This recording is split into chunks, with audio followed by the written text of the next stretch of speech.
ओम नमो भगवते वासुदेवाय नमः। स्वागत है आप सभी का मेरे यूट्यूब चैनल पर। मैं हरिओम शर्मा आज आपको सफला एकादशी की कथा सुना रहा हूँ। महाराज युधिष्ठिर ने पूछा, हे जनार्दन, पौष कृष्ण एकादशी का क्या नाम है? उस दिन कौन से देवता का पूजन किया जाता है और उसकी क्या विधि है? कृपा करके मुझे बताइए। भक्त वत्सल भगवान श्री कृष्ण कहने लगे कि हे धर्मराज, मैं तुम्हारे स्नेह के कारण तुमसे कहता हूँ, एकादशी व्रत के अतिरिक्त मैं अधिक से अधिक दक्षिणा पाने वाले यज्ञों से भी प्रसन्न नहीं होता हूँ। हे युधिष्ठिर, जो भी व्यक्ति एकादशी का व्रत करते हैं उनसे मैं शीघ्र प्रसन्न होता हूँ। अतः अत्यंत भक्ति और श्रद्धा से युक्त होकर एकादशी का व्रत करें। हे राजन, द्वादशी युक्त पौष कृष्ण एकादशी का महत्व तुम एकाग्रचित होकर के सुनो। इस एकादशी का नाम सफला एकादशी है। इस एकादशी के देवता श्री नारायण हैं। विधि पूर्वक ऐसे व्रत को करना चाहिए जैसे प्रकार नागों में शेषनाग, पक्षियों में गरुण, सब ग्रहों में चंद्रमा, यज्ञों में अश्वमेघ और देवताओं में भगवान विष्णु श्रेष्ठ हैं, उसी तरह सब व्रतों में एकादशी का व्रत श्रेष्ठ है। जो मनुष्य सदैव एकादशी का व्रत करते हैं वे मुझे परम प्रिय हैं। अब इस व्रत की विधि कहता हूँ। मेरी पूजा के लिए ऋतु के अनुकूल फल, नारियल, नींबू, नैवेद्य आदि 16 वस्तुओं का संग्रह करें। इस सामग्री से मेरी पूजा करने के बाद रात्रि जागरण करें। इस एकादशी के व्रत के समान यज्ञ, तीर्थ, दान, तप तथा और कोई दूसरा व्रत नहीं है। 5000 वर्ष तक तप करने से जो फल मिलता है उससे भी अधिक सफला एकादशी का व्रत करने से मिलता है। हे राजन, अब मैं इसकी एक पौराणिक कथा सुनाता हूँ। ध्यान से इस कथा का श्रवण करें। प्राचीन चंपावती नगरी में एक महिष्मान नाम का राजा राज्य करता था। उसके 4 पुत्र थे। राजा धर्मात्मा था, धर्मपूर्वक राज्य करता था। उसके 4 पुत्र थे। उन सब में लोमपक नाम वाला बड़ा राजपुत्र महापापी था। वह पापी सदा परस्त्री और वैश्यागमन तथा दूसरे बुरे कामों में अपने पिता का धन नष्ट किया करता था।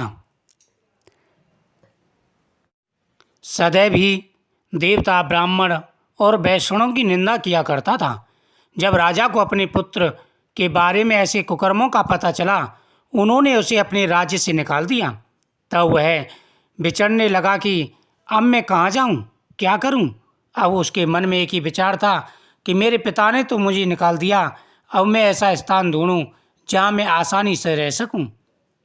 चारों तरफ जंगल ही जंगल था। जंगल में उसके पिता ने उसे छोड़ दिया। अंत में उसने चोरी करने का निश्चय किया कि अब मैं अपने ही पिता के राज्य में चोरी करूंगा और अपना जीवन यापन करूंगा। दिन में वह वन में रहता और रात्रि को अपने पिता की नगरी में चोरी करता था तथा प्रजा को तंग करने और उन्हें मारने का कुकर्म भी करता था। कुछ समय पश्चात सारी नगरी भयभीत हो गई। वह वन में रहकर पशु आदि को मारकर खाने लगा। नागरिक और राज्य के कर्मचारी उसे पकड़ लेते, किंतु राजा के भय से उसे छोड़ देते थे। वन के एक अति प्राचीन विशाल पीपल का वृक्ष था। लोग उनकी भगवान के समान पूजा करते थे। उसी वृक्ष के नीचे वह महापापी लोमपक रहा करता था। इस वन को लोग देवताओं की क्रीड़ा स्थली मानते थे। कुछ समय पश्चात पौष कृष्ण पक्ष की 10वीं के दिन वह वस्त्रहीन होने के कारण शीत के चलते सारी रात्रि सो नहीं सका। उसके हाथ पैर अकड़ गए। सूर्योदय होते होते वह मूर्छित हो गया। दूसरे दिन एकादशी को मध्यम के समय सूर्य की गर्मी पाकर उसकी मूर्छा दूर हुई। गिरता पड़ता वह भोजन की तलाश में निकला। पशुओं को मारने में वह समर्थ नहीं था, अतः पेड़ों के नीचे गिरे हुए फल उठाकर वापस उसी वृक्ष के नीचे आ गया। उस समय तक भगवान सूर्य अस्त हो चुके थे।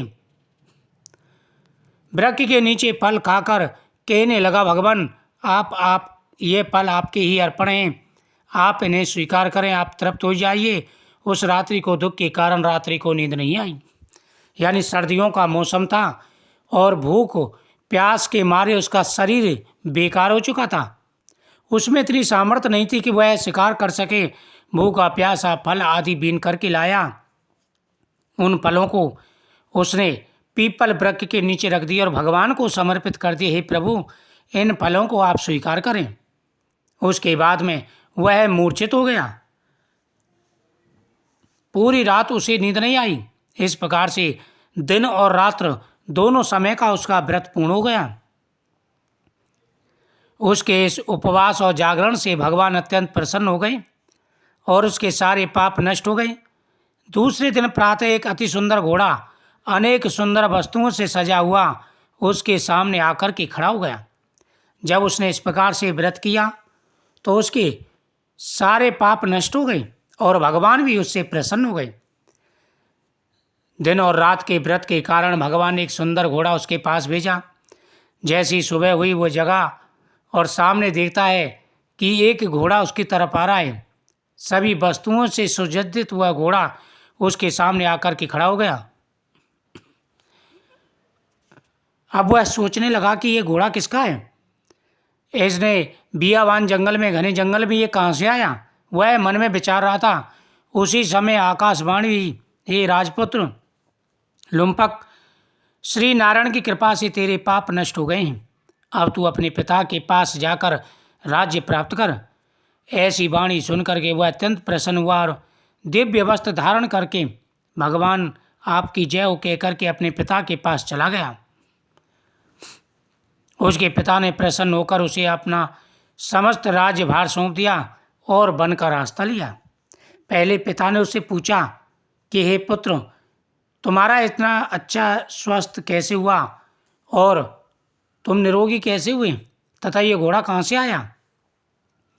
उसने भगवान की आकाशवाणी उसे सुना दी तो पिता ने प्रसन्न होकर के उसे अपने राज्यभार सौंप दिया और खुद जंगल को चला गया। अब लुम्पक शास्त्र अनुसार राज करने लगा। उसने अपने राज्य में अनेकों विद्वानों को अपनी राजसभा में एकत्र किया। सभी की सहमति से राज्य चलाने लगा और धर्मपूर्वक राज्य करने लगा।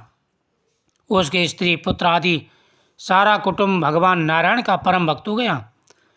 वृद्ध होने पर वह भी अपने पुत्र को राज्य का भार सौंपकर वन में तपस्या करने चला गया और अंत में वैकुंठ को प्राप्त हुआ।